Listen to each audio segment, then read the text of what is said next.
Hi there, my name is Melanie, and I donated a kidney to Carolyn. Carolyn and I were strangers until the donation.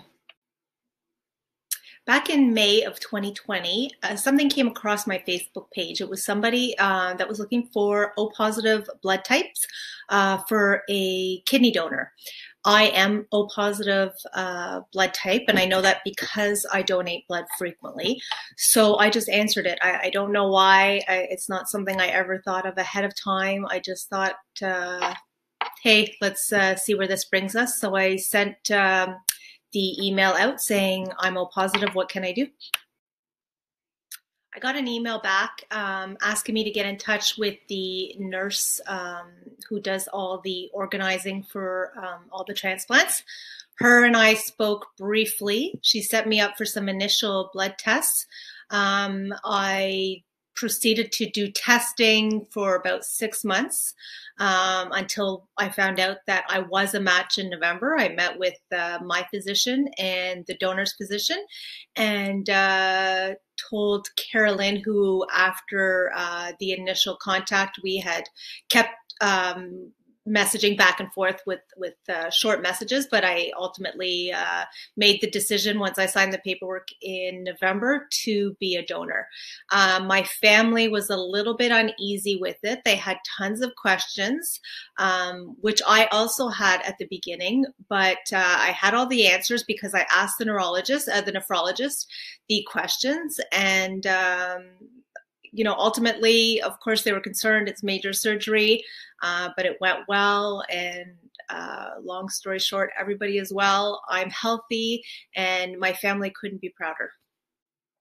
My recipient, Carolyn, and I met for the first time when we had our pre-op, so only about 2 weeks before the actual surgery.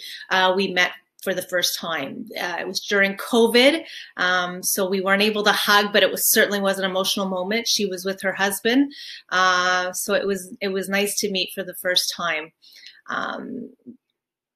It was such a joy to know that I was going to give this woman life. She had gone through her daily struggles with the dialysis were tough. She was doing dialysis 4 times a day at home. I can't imagine her way of life. It was all based around dialysis. When could she get back home to do dialysis? And she couldn't go far because of the dialysis. She had 11% use of both kidneys, and at last word, again, we're only 6 weeks from her surgery, she was up to 50, I want to say 57% with the one kidney that I donated to her. So obviously she's doing much better, and I couldn't be happier that she's able to lead a life now. I have to say, I was never really afraid. The testing time was very long. It was 6 months. So it was a very slow process to get used to the idea, to even know if I would be a match, just to get used to the idea. And at this time, we still are going through COVID. But at the time, there was COVID. So it was a long process, like I said. I didn't know if it was going to happen. There was talk that they were going to cancel the surgeries. So it wasn't actually until the morning of that I actually started getting scared. My husband and I were waiting in the morning of the surgery. We were waiting in the waiting room. And when they called my name, I just got so emotional, and I felt the tears coming down my face. And it was the first time where I actually thought, oh my God, this is happening. Like, I'm actually going to go through major surgery for a stranger, and I don't know the outcome. Everybody kept saying it is major surgery, it is major surgery. So it was the first time where I actually feared. So I guess in some way, because of COVID, I didn't have the initial fear that I may have had if it had been done faster within our regular time.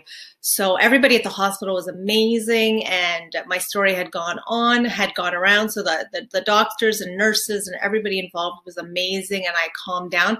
But really, I was lucky in that sense that I didn't get nervous until that very moment where I was about to go into the operating room. My husband was amazing throughout all this. He came to the final appointments with me. He asked the questions that I may have been too nervous to ask. He stood by me. We asked about the recuperation and what I would need after surgery as far as being taken care of once the surgery was done and I was home. The surgery was quite quick. It happened Thursday morning and I was home Friday for dinner. So it was a really quick turnaround at the hospital. And when I got home, everybody was good. I mean, it was a little tough. You know, I wasn't ready to make a 3-course meal and do laundry and wash floors, that's for sure. But it was relatively quick, and it was a few uncomfortable nights of sleeping. But for the most part, everybody was really good around me.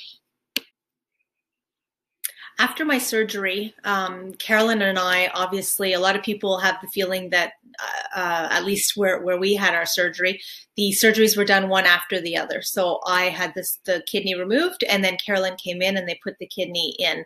So when I was in the recovery room after surgery and I woke up, my first question was, how is Carolyn doing?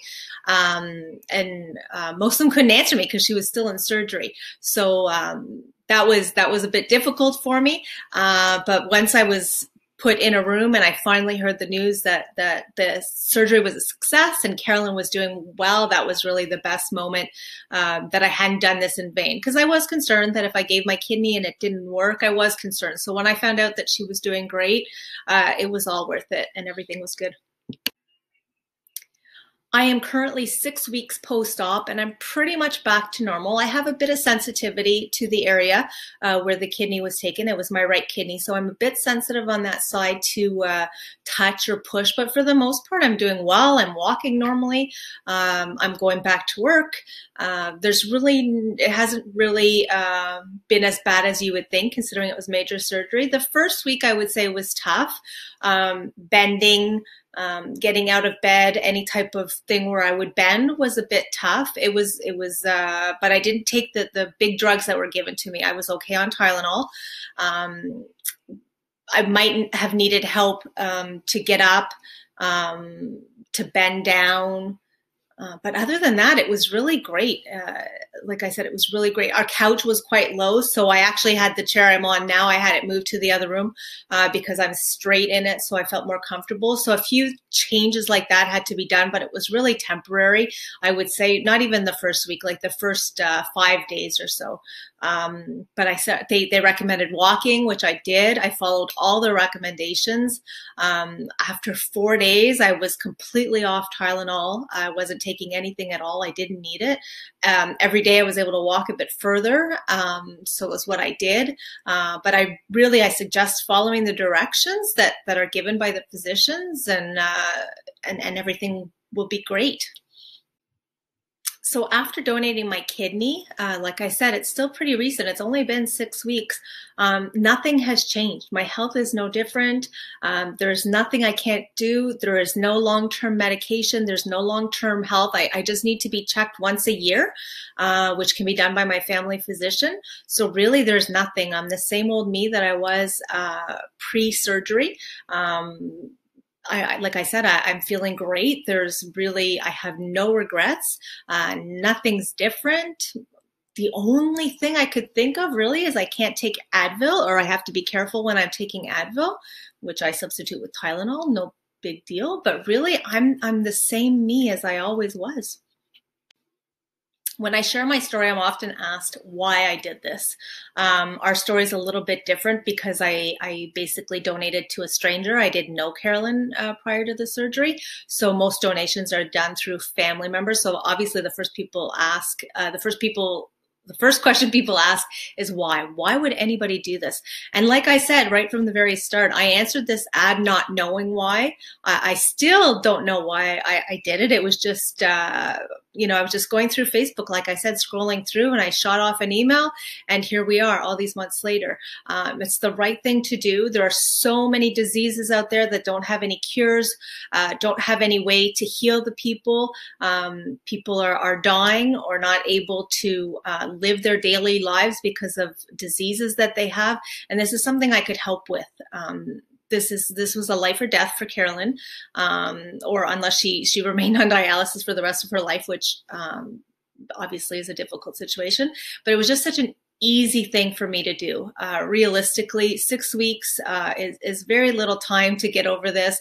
And really, like I said before, it's only the first week or two that's tough.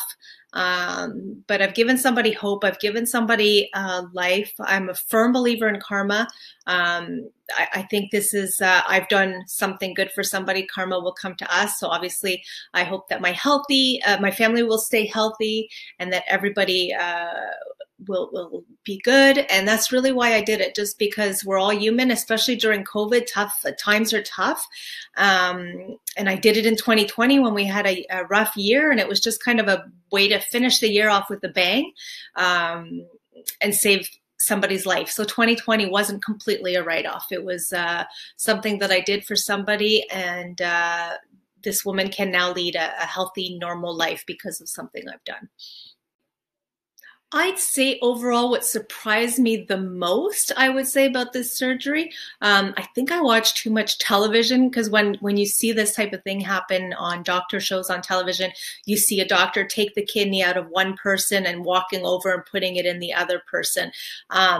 And it's so not like that. Like, really, I have my team and Carolyn had her team. So at any point, if I was in danger, my team was concerned about me. In fact, when I asked my physician, my doctor, about Carolyn, she didn't know. She really is Team Melanie.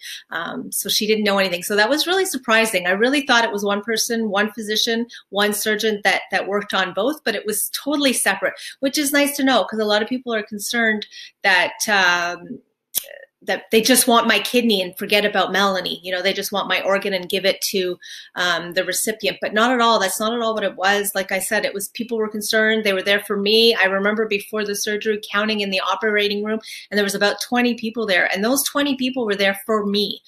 They were there for my well-being and for my health. And at any point, if there were any concerns, everything would have stopped immediately. So for sure, the biggest surprise of the whole thing is really the actual procedure. Was brilliant. It was so well done, and I couldn't say enough nice things about the physicians and the team I had. But basically, it was nice to know that they were there for me.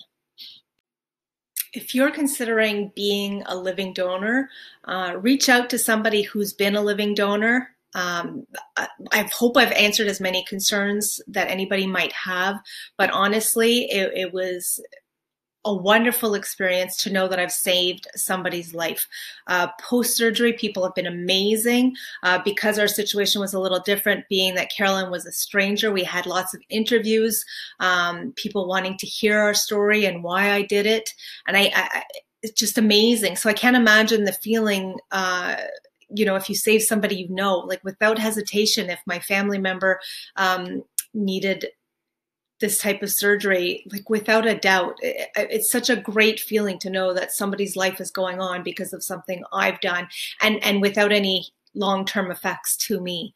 If, like I said, by all means, if you're considering it, do your research, ask the questions, speak to somebody who's been in the situation before. But by all means, it's such a great feeling after, and of course, saving somebody's life. How many people can say that they've done that? So yeah, go ahead for sure.